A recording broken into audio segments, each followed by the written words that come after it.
Hola, ¿qué tal? Esto es A1.8. Hablamos de cine. ¿Cómo tú estás, Yudelka? Muy bien, ¿y tú? Yo me encuentro tranquilo como siempre. Sabes que tenemos para el día de hoy el tema del cine queer. Así es, y es un tema que realmente me siento muy contenta de que lo estemos tratando aquí por la situación tan latente que estamos viviendo ahora mismo con el Código Penal en nuestro país. Sí, tú sabes que fue muy controversial el hecho de que se aprobara, excluyendo a varios artículos que tenían que especificaban básicamente la discriminación por preferencia sexual.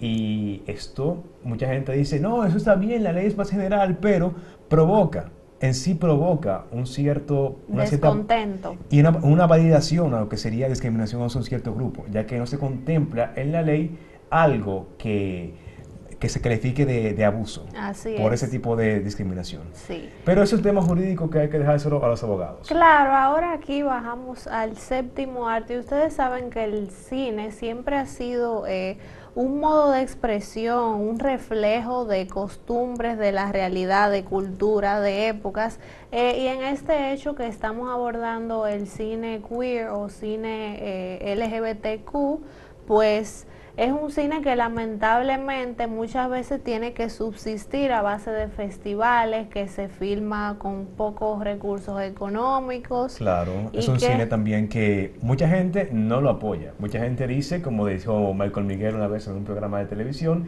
que no le gusta que Netflix le promueva ese contenido de orgullo gay.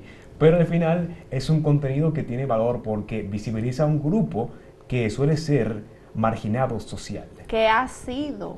Y seguirá siendo por un tiempo también, porque este país todavía sigue con esa mentalidad un poquito retrógrada que busca hacerle daño a estas personas. Así es, así que por esto abordamos esta temática tan importante, pero desde el punto de vista del séptimo arte. Exacto, y para eso tenemos como invitada para este programa una persona, una directora de cine que se desarrolla en este tema del cine queer, que la veremos en el bloque siguiente. Pero antes, cuéntame un poquito más acerca de ese tipo de cine, el cine LGBTQ.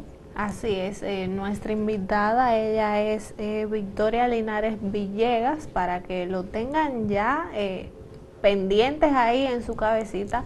Y si este cine LGBTQ quiere visibilizar pues a los homosexuales y cómo han sido retratados a lo largo de los años en el séptimo arte. Hablaremos también sobre lo que ella nos va a contar de su cortometraje estrella que se llama Cállate Niña, que si lo ven, y vamos a recomendarlo fuertemente, véanlo para que entiendan cómo es que se encuentra ese grupo social, la dificultad de los abusos que tienen que vivir muchas veces por simplemente ser como son. No, y que ahí solo se presenta un solo caso. Y veremos más sobre eso aquí en A1.8 Hablamos de cine.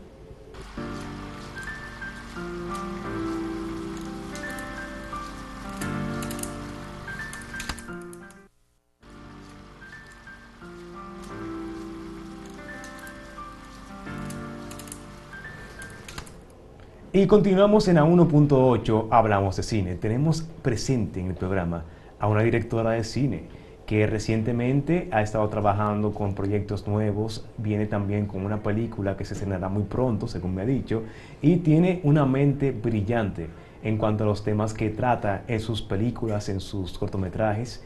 Y aquí está con nosotros la directora Victoria Linares Villegas. ¿Qué tal, cómo estás, Victoria? Muy bien, muy bien. ¿Y usted, chico? Bien. Encantado de tenerte aquí en el día de hoy con nosotros.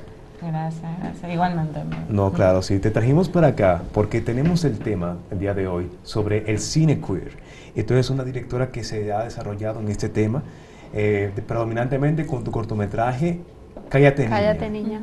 Que, les diré la verdad, cuando yo lo vi, me impactó bastante. ¡Ay, por fin se me dio! Por fin me van a hacer un casting para una película, para un cortometraje, porque yo sí puedo.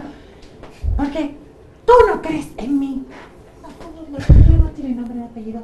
¡Ay, Dios mío! Yo que me puse mis mejores ropas para Condolencia, hoy. conoce a Victoria. Ay, un placer. ¿Tú sabes que este código por la pandemia? ¡Ay, Dios mío! Ay, pero ustedes no avisan a la productora de este programa de lo que ustedes van a hablar. Ustedes no avisan. Oye, yo no vine así como que nada preparada. Pero te envié un correo que decía eso. ¿Un correo? Un correo, ¿A claro. dime el correo, ¿a qué dirección te lo enviaste? Al correo principal Ah, del trabajo. atiende, eso es mareando, porque eso es cuando pasa con el crew tuyo, con gente que sí, yo sé, te respondí, mentira. ¿A qué correo fue que te lo mandaste? Al de aquí, al de la empresa. ¿A qué correo? ¿Pero a qué correo? Dile el correo. Al de condolencia, claro. Dile que el sí. correo, dile el correo. ¿Cómo yo estoy en el correo? Dile el correo. Bueno, en otro tema tenemos a Victoria que ella se desarrolla. Ah, con porque tú Queer. sabes que mi correo dice tu paloma mensajera @hotmail.com. O sea, aquí tú no sabes qué es ese. Bueno, te voy a comprar con otra cosa. Tú tenías ¿Sabes? que- A ti que te gusta la estar- serie Pose, ¿verdad? La serie Pose. Yo soy así como Bright Town. Yo me siento así como, ay Dios, no me digas mucho eso, que después yo meto en personaje y comienzo a boguear y una cosa, y no. Además esa serie para mí eso ha sido todo. Ay Dios mío. Bueno, Victoria aquí ya tiene un cine que tiene temáticas parecidas, porque se desarrolla con el cine queer, que viene con la Yo representación. amo, mi amor. Yo peleé con cosas con Michael Miguel porque comenzó a pelear. Que Netflix. Digo yo, si usted nunca ha visto nada de la franja de ese cine, no le va a salir en la promoción porque es que el algoritmo, tú sabes. Pero mira, antes que todo, por si acaso, porque tú sabes. Ay, Dios mío. Entonces ella te encarga triunfando y yo aquí tengo mi foto con ella, mi amor. Así como que... Victoria Linares Villegas es una directora de cine originaria de Santo Domingo, República Dominicana. Estudió la carrera de comunicación publicitaria en la Universidad Iberoamericana y también es egresada de la carrera de producción de cine en The New School en New York. Es la mente detrás de Cállate Niña, un cortometraje que se ha presentado en diversos festivales alrededor del mundo, además de haber sido galardonado con el premio del público en el Festival Amor. Así es, aquí podemos ver un poquito más sobre esta directora que hoy tenemos el placer de que compartan este espacio con nosotros. Así que Victoria, nuevamente muchísimas gracias por estar aquí. Y ya que tenemos la temática hoy sobre el cine queer, vamos a empezar pues a hablar sobre esto. ¿Cómo es tu punto de vista acerca de lo que es el cine queer hoy? Bueno, el cine queer nunca se iba transformando, ¿no? O sea, eso no quiere decir que ahora sea distinto a como fue antes. Sí ha tenido olas, como todos los movimientos de cine, y siempre en su mayoría hay un resurgimiento por algún acontecimiento histórico que vulnerabiliza esa comunidad. Por ejemplo, te estaba comentando ahorita que siempre ha existido cine queer. Siempre, desde que se inventó una cámara, no Claro. tan solo cine, sino arte. Y anteriormente, o sea, a principios de los 1900, lo que la gente hacía era, lo que la gente podía tener era decodificar entre las imágenes el cine que se veía detrás, hecho por la persona queer, que sean abiertamente reconocidos como tal o no. Y luego ya como se pudiera decir a principios de los 60, 70, ya a finales del 80 se denomina como cine Claro, queer. claro, se crea como que se esa crea etiqueta. el título queer. Exacto. Sí, yo tengo entendido que fue ya más o menos como en los 90 justo, Ujú. que se crea el nombre y que de hecho se procuraba por darle una perspectiva diferente a las personas homosexuales en pantalla, porque antes era mucho más despectiva la imagen que se proyectaba sobre estas personas. Claro, muy también estereotipada, porque se tenían Exacto. muchos prejuicios, sobre todo los prejuicios que predominaban de una sociedad que era muy cristianocéntrica. Se veía siempre un personaje homosexual en el lugar del villano o en un puesto despectivo dentro de la película, lo Sí. cual le restaba como que importancia y era casi una forma de humillación pública. Pero eso no, yo no lo hablaría como algo del pasado, eso todavía sigue Todavía, siendo sí. tema todavía. de ahora, o sea, eso es como el pan de cada día, ¿no? Pero el cine queer básicamente es resistencia, es un cine militante que lucha por los derechos, que lucha por la visibilidad y constantemente lucha por no ser olvidado y no ser silenciado. Es un movimiento social que se hace a través del cine, digamos. Exacto. Claro. Y Victoria, ahora que estamos hablando sobre el tema, me da curiosidad saber cómo tú iniciaste en este camino, de esta lucha social que haces a través del cine, de la cámara. ¿Qué te motivó a decir, yo tengo que tomar la cámara y hacer esto, contar esta historia para el mundo? Ese momento que te diste cuenta que yo tengo que hacerlo ahora es. Yo empecé a hacer cine porque la verdad es que para mí, o sea, yo no tildo cortometraje separado a película. Los cortometrajes son películas en formato pequeño. Entonces yo empecé a hacer ensayos, ¿no? Porque yo literalmente no sabía el lenguaje. Y eso fue como cuando estaba terminando publicidad, y fue como en el 2009 hice mi primer cortometraje, y luego seguí haciendo cortometrajes, y ya en el 2011 me fui a estudiar cine, y ya cuando volví acá empecé a trabajar en la denominada industria del cine aquí, y luego hubo un percance, gané junto a un amigo un concurso. Hicimos este cortometraje que en realidad se abanderaba como algo súper libre, pero en verdad era por un sistema que aparentaba ser Hollywood y no lo es. Entonces se supone que tú necesitas ciertas libertades para tú hacer tu arte. Entonces yo me vi totalmente tronchada por eso, y tenía un guión, y mis productores, que son de Santiago, los dos, le dije, quiero hacer este cortometraje. Hice un crowdfunding de como $3,000, que ahora mismo hace cine bastante caro. Ya lo sabes. Agarré un crew pequeño, hice Cállate Niña, y de ahí continuó esa historia. Pero Cállate Niña, obviamente, ese surgimiento de querer contar eso es simplemente, como lo que te había dicho, visibilizar la violencia, las violaciones que ocurren. Claro, porque a veces las personas, como no lo ven a diario, sienten que no existe, pero sí existe. El trabajo que haces es mostrar la realidad que muchas veces es ignorada o ocultada adrede. Entonces, ahora mismo tienes una película en desarrollo y una que va a salir prontamente.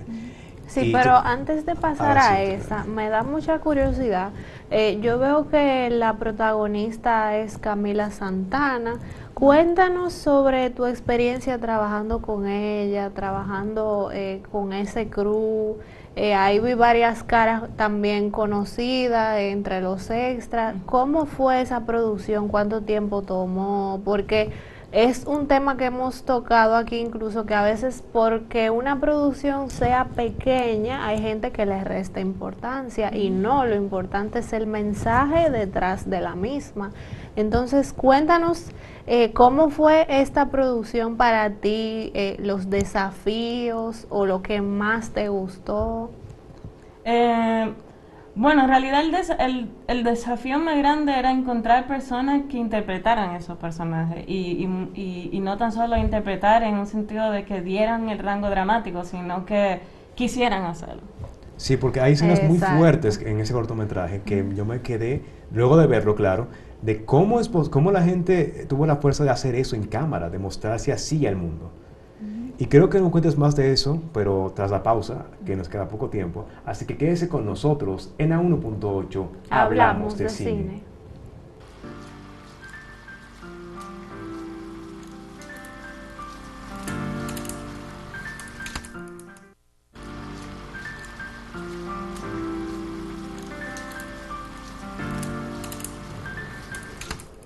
Y continuamos aquí en A1.8 con Victoria Linares, que nos iba a contar más sobre la parte de la producción de su cortometraje estrella, Cállate Niña. ¿Cómo fue hablar con los actores, convencerlos de hacer eso que pasa al final, que de verdad nos dejó con la boca abierta a mí y a Yudelka? Tienen que verlo. Bueno, como te dije, entonces con Camila yo tenía un un acercamiento, éramos muy amigas. Anteriormente habíamos hecho algunos ensayos para un largometraje que yo quería hacer cuando recién había llegado del país. Entonces teníamos como ya esa dinámica, ¿no? Y fue muy fácil, en realidad, trabajar con Camila, tanto con Maya Otero, que es la otra chica. Lucía. Básicamente, admiraba a la mayoría de la gente que estaba trabajando conmigo. Jaime Guerra, que fue el director de fotografía, que es para mí el mejor director de fotografía del país. Y obviamente la directora de arte, que era una de mis mejores amigas con la que me gradué de la universidad aquí. Entonces era una comunidad de amigos haciendo cine. Entonces me sentía muy protegida. Entonces todo se sentía así mismo, tú sabes, como este cuidado hacia lo que sea que se estuviera contando y el respeto también que se merece cierta, ¿no? Como esas escenas, ¿no? Entonces... yo dejaba, o sea, literalmente la película y los personajes me dictaron la película. Dijimos acción, no sabía qué iba a pasar, y ahí mimito, cuando las intérpretes, los personajes empezaron a tomar vida, yo dejé que eso corriera, y básicamente así fue que sucedió la película. ¿Y cuánto tiempo tomó realizar esta producción? Fueron 4 días. Ok. Qué bien, qué bien. Pero así ya, como tienes experiencia, ¿cómo ves tú el cine queer aquí, en República Dominicana, tanto a nivel de cortometraje como largometraje? Yo realmente no sabía, investigando me enteré que hay un festival que se llama Santo Domingo Outfest, que tú tenías conocimiento. ¿Cómo ves esta iniciativa este año, si sabes si se va a realizar? La verdad que yo nunca he ido, pero Outfest es no sé si tienen algo que ver con el Outfest, que es en Los Ángeles, porque es o sea, es un festival muy grande, o sea, es uno de los festivales más importantes LGBT. Entonces aquí ellos tienen, se puede decir, una sede, y muestran no tan solo películas locales, sino más bien internacionales. Yo conozco a las personas que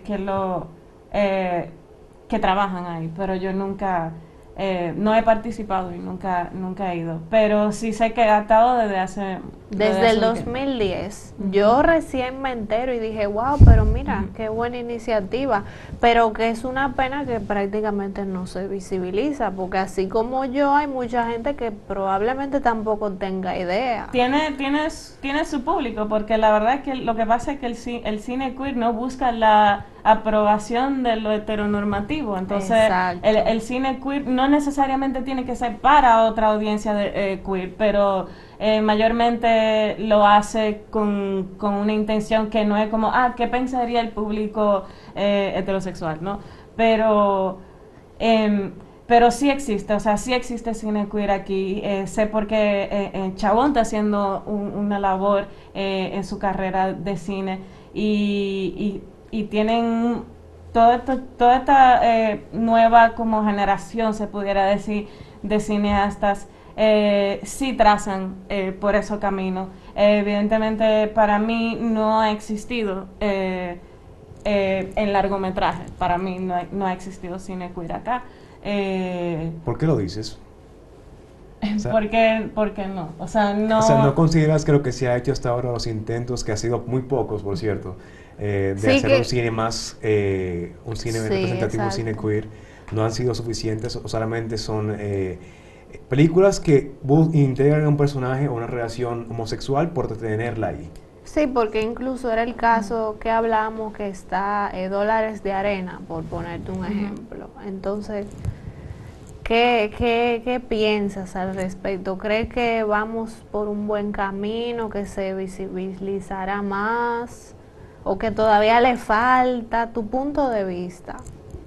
No, o sea, lo que pasa es que, por eso o sea, tú me preguntaste de mi largometraje de ahora, que se llama Lo que se hereda. Pues Lo que se hereda busca hablar sobre cómo se borra la historia. Cómo nosotros, a raíz de haber vivido una dictadura que básicamente tronchó todo tipo de arte, pero sí se hacía, ¿verdad? Pero nadie lo conoce, o sea, no mucha gente lo conoce. Y, por ejemplo, tenemos un Archivo General de la Nación, tenemos una cinemateca completamente a favor de nada. Entonces, por ejemplo, yo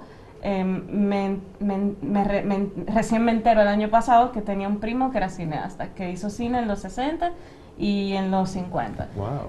No, obviamente no aquí, porque era la época de Trujillo, pero sí hizo cine, literalmente estuvo dentro del movimiento del cine latinoamericano, estuvo con Tomás Gutiérrez Alea, Julio García Espinosa, todo este grupo de personas que lideraron y batallaron por un cine diferente. Wow. O sea que viene en tu familia ese impulso social con el cine. Pero entonces, a raíz de eso, también se cuenta también a través de eso cómo se borra la memoria, cómo se borra esa memoria también del reconocimiento de quién tú eres como persona. Y también la mayoría de personas queer, porque mi primo lo era, entonces... Claro. Ay, Dios mío, me encantan esas historias, sobre todo, así como está viviendo este país, este momento, estas cosas, estas situaciones, y tú sabes que tú abogar por un cine que para mí es el cine más inclusivo de la bolita del mundo, porque si tú ves, yo soy fanática de Pose, de la serie. Y de Hollywood también. Ay, mi amor, esa no me pongas a hablar porque tú supiste. Ay, esa serie, muchacha de Dios. Ay, pues sí, porque yo decía, por ejemplo, en el cine queer, cine así, LGBT y demás, es un cine que incluye a todo el mundo y esas historias son desgarradoras. En Pose, ay, Dios mío, Blanca, Dios mío, caramba. ¿Cuál es tu película queer favorita? Mira, hay una película favorita, number one, así, lista, que yo se la recomiendo a todo el mundo, se llama Cuatro Lunas. Cuatro Lunas. Una película en colaboración, yo no me acuerdo del director, Dios mío, es que ellos son los cinéfilos. Yo soy aquí la productora. Pero esa película tiene colaboración española y también tiene algunos actores que son mexicanos y así. Pero es una película que explica con la luna todas las bases de los homosexuales, pero con la luna. O sea, cuánto menguante, cuánto creciente, así por el estilo. Una cosa muy, muy... ¿Cómo que se llama eso? Una analogía, ¿qué se dice? Una analogía bien hecha. Una analogía bien hecha, así como cruzando las cosas y esto y lo otro. Como yo hago con ellos. Estas jovencitas y ellos son... Ay, Dios mío, que no conté una comparación de esa analogía. Pero, ¿cómo así? ¿Cómo no hay comparación? Sí, porque si nosotros fuéramos somos tan buenos que no hay comparación. ¡Ay, mi amor! Claro, hay vegetales que son buenos que no sepan a nada. Porque se llama así una comparación, así como que ustedes se fueran así como una canasta de frutas. ¿De frutas del bosque o frutas No, yo soy así como la naranja, que siempre sabe dulce o agria, pero naranja. Tú eres así como ¿tú conoces los cajuelitos maraños? Bueno. Unos cajuelitos que son como aguao, que se dan mucho en el Cibao, que son rojos. Bueno. Que son rojos con una semilla grande adentro. Bueno. ¡Ay, Dios mío, qué difícil, caramba, enseñar a esta gente que es una fruta! Pero así comentábamos, ya que Condolencia nos dejó la página aquí, ¿cómo tú ves que se está proyectando el cine queer en las plataformas de streaming? O sea, ahora vemos que Netflix incluso tiene como su una aparte. Sección, exacto, una sección aparte. ¿Crees que las historias que se cuentan allí realmente tienen peso? ¿Hay alguna que otra como exagerada? O también lo que planteo yo, que se hace, hay gente como las personas de Netflix y también más plataformas que tienen esa sección, pero quizás es con intenciones más de captar un nicho de personas y decir, tenemos aquí cine queer, pero de verdad es cine queer eso que están mostrando ahí. Exacto. No, A ver, lo que pasa es que estamos viviendo en una sociedad reactiva, no sé si hacia que se Sí, debe reactiva, decir. que reacciona mucho. Sí, que reacciona a lo que sea que se le dice y entonces van bajo la presión de la audiencia, ¿no? Entonces se crea una dinámica falsa de integración, pero no es cine queer.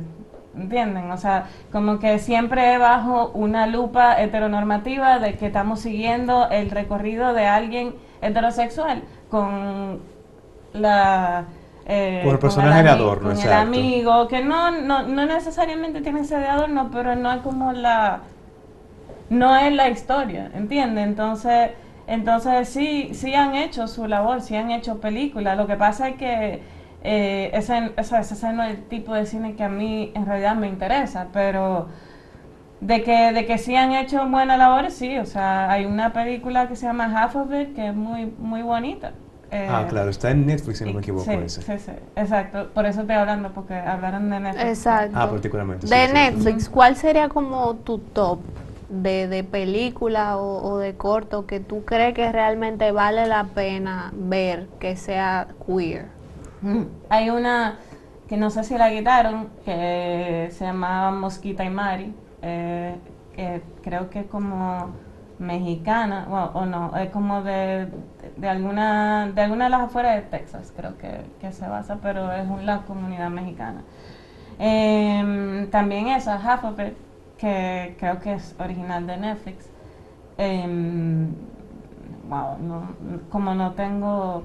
Bueno, como no veo mucho Netflix, claro. mucho contenido de Netflix, no te sabría decir, pero las que te estoy diciendo son, bueno, Half of It es más o menos reciente y las otras ya son del 2012. Claro, por ahí. nos quedamos con esas dos entonces para verlas en casa, a ver qué tal ese cine nuevo, ese cine queer que nos muestra la realidad de las personas homosexuales que son excluidos muchas veces del entorno social, sobre todo, por ejemplo, en este país, un país patriarcal, un país cristianizado.